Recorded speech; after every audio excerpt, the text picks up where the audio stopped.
Selamat siang Bu Betari. Senang sekali akhirnya kita bisa bertemu walaupun lewat Zoom. Apa kabarnya hari ini? Yang Mbak Yasvi, alhamdulillah baik. Cuman lagi ngerasa capek sih akhir-akhir ini karena baru balik dari Jogja juga semalam. Oh, gitu ya. Pasti perjalanan Solo Jogja bolak-balik tiap minggu melelahkan banget ya Bu. Sebelum mulai, saya perkenalkan diri dulu ya. Saya Yaspi Mardiana, mahasiswi psikologi dan hari ini saya akan mendampingi Ibu dalam sesi konseling ini. Baik Mbak Yasvi, senang juga bisa bertemu. Saya juga senang Ibu. Oh ya, sebelum kita mulai, saya ingin menyampaikan bahwa semua hal yang Ibu ceritakan di sini bersifat rahasia dan tidak akan saya bagikan kepada siapapun tanpa izin Ibu. Tujuannya supaya Ibu bisa merasa aman dan nyaman saat bercerita. Apakah Ibu setuju dengan hal ini? Ya, setuju Mbak. Makasih juga udah dijelasin ya.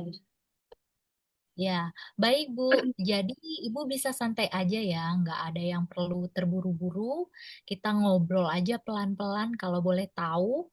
Apa yang membuat Ibu memutuskan untuk mengikuti sesi konseling ini? Sebenarnya saya cuma pengen cerita aja sih Mbak. Akhir-akhir ini rasanya kayak lagi capek banget, burn out. Karena apa namanya, saya kan masih punya anak kecil dua, terus setiap setiap Sabtu juga harus bolak-balik ke kampus karena kuliah kan dari Solo ke Jogja gitu. Kadang ngerasa kewalahan banget. Hmm, Jadi Ibu merasa lelah karena harus membagi waktu antara keluarga dan kuliah ya Bu? Ya, betul banget. Kadang baru mulai belajar tuh apa namanya, anak udah rewel, terus rumah juga berantakan, tuh kayak ya gitulah. Kedengarannya Ibu merasa capek dan kewalahan, tapi di sisi lain juga tetap ingin terus berjuang untuk kuliah ya Bu. Iya, kadang mikir buat apa sih aku ngelanjutin kuliah lagi, tapi aku juga punya keinginan yang lumayan besar untuk punya ilmu lebih, Mbak. Biar biar apa ya? Biar bisa bantu buat orang-orang sekitar gitu, buat ilmunya tuh juga bisa bermanfaat buat orang lain gitu. Terus juga bisa jadi contoh buat anak-anak juga. Saya bisa paham perasaan itu sih Bu. Kalau boleh tahu, apa yang biasanya Ibu rasakan saat harus meninggalkan anak-anak untuk berangkat kuliah ke Jogja? Itu berat banget sih, Mbak. Kadang sebelum berangkat saya merasa sedih, terus kadang juga hampir nangis gitu, karena kan merasa bersalah banget ya, anak-anak masih butuh saya, tapi saya harus ninggalin mereka, jadi rasa bersalahnya tuh ada banget. Terus apa namanya, yang kecil kan masih ya masih setahunan lah, jadi masih sering nyari-nyariin saya. Terus di sisi lain saya, tapi di sisi lain saya tuh tahu kalau saya kuliah itu juga buat masa depannya mereka juga tuh. Jadi di satu sisi Ibu merasa bersalah, tapi di sisi lain ada keinginan besar buat memberikan masa depan yang lebih baik untuk anak-anak gitu ya Bu ya? Iya, campur aduk banget sih rasanya. Saya lihat dari cerita Ibu sebenarnya kuliah ini bukan soal mengejar pendidikan, tapi juga bentuk kasih sayang dan pengorbanan Ibu untuk keluarga. Perasaan bersalah itu muncul karena Ibu sangat peduli dan gak mau anak-anak merasa kehilangan. Gitu ya Bu? Iya, apa namanya? Saya juga belum pernah mikir sampai situ juga sih, Mbak. Wajar banget, Bu. Kadang kita terlalu fokus pada rasa bersalah sampai lupa bahwa hal yang kita lakukan juga bentuk cinta yang besar buat anak-anak kita. Kalau dari cerita yang Ibu tadi ceritakan sama saya nih ya, Bu, apa kira-kira hal kecil yang bisa Ibu lakukan untuk bantu diri sendiri biar nggak terlalu lelah atau stres minggu ini? Mungkin saya mau coba buat nyisihin untuk diri saya sendiri sih Mbak. Karena kan rutinitasnya berulang terus gitu. Sampai kayak merasa aku tuh kayak ketempelan anak-anak kali ya. Karena mereka kan 24 jam sama aku. Mungkin mau nyoba itu sih, nyoba buat apa, ngasih ruang buat aku sendiri gitu. Terus apa kayak kayak apa namanya, tidur pas anak-anak lagi sekolah atau mungkin nonton drakor atau apa ya, melakukan hal-hal yang bikin aku merasa rileks kayak ngopi gitu. Itu ide bagus banget, Bu. Kadang istirahat sebentar aja bisa bikin energi kita balik lagi loh. Dengan begitu, ibu bisa tetap hadir penuh buat anak-anak dan kuliah juga. Ya, benar juga sih Mbak. Saya bakal coba itu minggu ini. Baik, Bu Betari. Terima kasih sudah terbuka hari ini. Saya senang bisa mendengar cerita ibu. Semoga langkah kecil yang ibu rencanakan bisa bikin ibu lebih tenang dan semangat lagi. Terima kasih juga Mbak Yasvi. Setelah saya cerita tuh lebih merasa lega gitu. Baik, berarti sudah bisa kita cari solusinya bersama ya, Bu ya. Untuk kali ini sesinya kita lanjut minggu depan atau boleh direncanakan lagi nggih, Bu? Terima kasih banyak. Saya senang sudah dapat mendampingi. Semangat terus ya, Bu Betari. Kita akhiri Zoom-nya. Halo, selamat siang Kak Yasvi. Senang banget nih akhirnya kita bisa bertemu hari ini meskipun cuma lewat Zoom ya. Gimana kabarnya hari ini? Yang Kak Betari, jujur agak capek dan bingung akhir-akhir ini. Oh gitu ya. Sebelum kita mulai ngobrol lebih jauh, aku mau perkenalkan diri aku dulu ya. Nama aku Betari, aku mahasiswa psikolog juga. Dan hari ini aku bakal nemenin Kak Yasvi buat sesi konseling. Baik, Kak. Sebelum kita mulai, aku juga mau sampaikan kalau semua yang kamu ceritakan di sesi ini sifatnya rahasia ya. Jadi kamu bisa menceritakan apapun dengan terang tanpa khawatir akan aku bagiin ke siapapun. Setuju? Setuju, Kak. Baik Kak Yasvi. Jadi kamu bisa cerita dengan santai aja. Kayak ngobrol biasa aja, ngobrolnya pelan-pelan.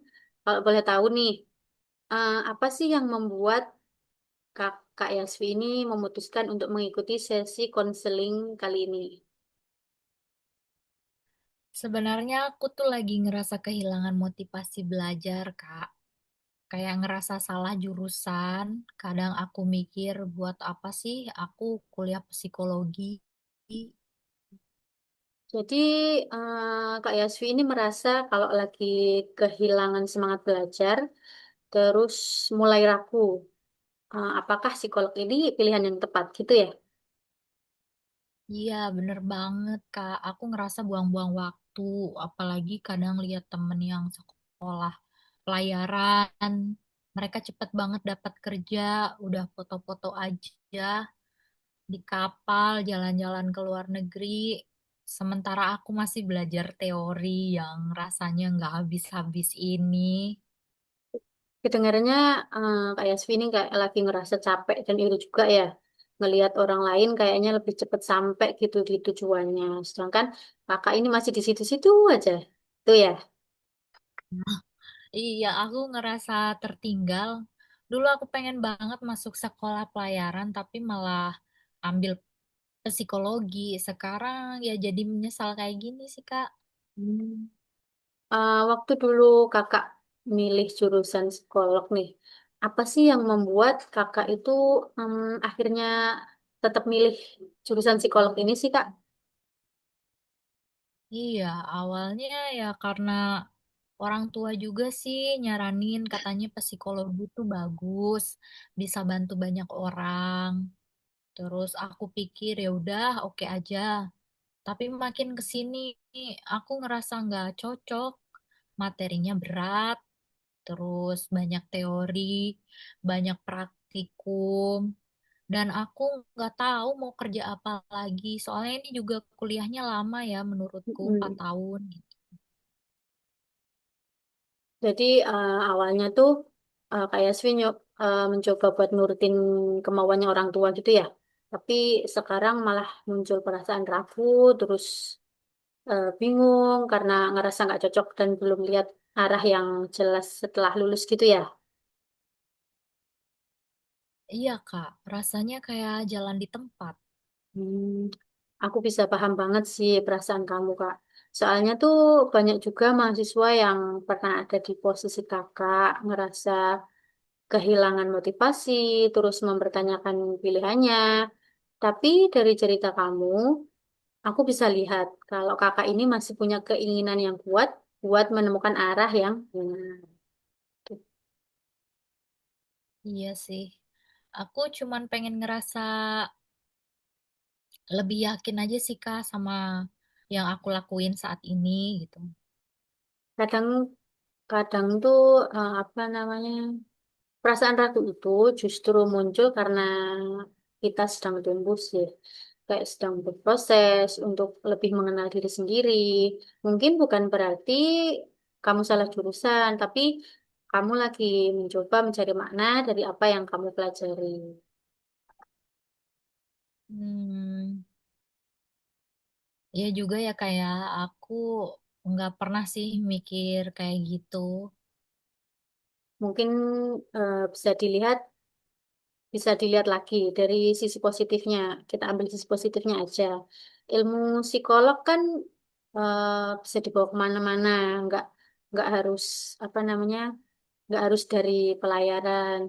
Bahkan kalau suatu hari kamu tetap ingin kerja di bidang pelayaran, pemahaman psikolog kan juga bisa bantu kamu dalam eh, berinteraksi sama orang lewat latar belakangnya. Tuh. Wah, iya juga sih Kak, aku baru sadar itu sih Kak. Kalau gitu, kira-kira hal apa sih yang bisa kamu lakuin buat mulai membangkitkan lagi semangat belajarmu minggu ini? Mungkin aku mau coba ngubah cara belajar aku sih Kak. Kayak ke hal-hal yang aku suka dulu, terus kayak nonton video psikologi, atau mungkin ikut webinar yang ringan-ringan gitu Kak. Bagus banget sih itu, Kak. Kadang eh, semangat belajar itu bisa muncul lagi kalau kita tuh mau mengubah pendekatan belajarnya jadi lebih menyenangkan. Jadi belajarnya itu lebih semangat gitu. Iya, aku bakalan coba pelan-pelan deh Kak. Untuk saat ini sesi konselingnya cuma sampai sini ya. Atau mungkin kalau di lain waktu kakak pengen ada sesi lagi, bisa bisa apa namanya, bisa kabari lagi. Udah cukup. Terima kasih Kak Yasvi udah terbuka dan jujur dalam sesi ini. Aku tahu sih nggak mudah buat ngomongin hal-hal kayak gini, tapi aku senang kamu bisa menyadari bahwa kehilangan motivasi itu bukan akhir dari segalanya. Justru bagian dari proses untuk mengenal diri kamu sendiri lebih dalam. Ya, terima kasih banyak Kak Betari. Aku sekarang sih udah ngerasa jauh lebih tenang ya Kak ya. Sama-sama Kak Yasvi. Ingat, kamu tuh nggak harus punya semua jawabannya sekarang. Yang penting terus jalan aja kasih dan jangan lupa tuh kasih ruang buat diri kamu sendiri.